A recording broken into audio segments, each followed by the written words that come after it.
In this video, I'm going to show you how to distort text in Photopea. First, open your project inside Photopea and make sure everything is ready on your canvas. Before adding text, select the Move tool from the left-hand toolbar and ensure that transform controls are enabled at the top of your screen so you can properly adjust your elements later. Next, select the Type tool from the left side, click anywhere on your canvas and type your desired text. Once your text appears, position it anywhere on the canvas according to your design needs.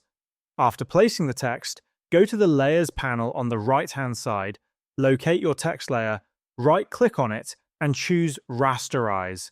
This step is important because it converts your text into a regular layer, allowing you to apply distortion.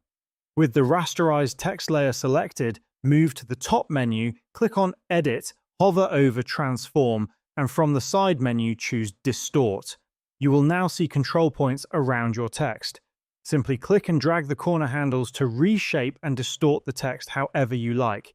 You can stretch, skew, or adjust each corner individually to create a custom distorted effect.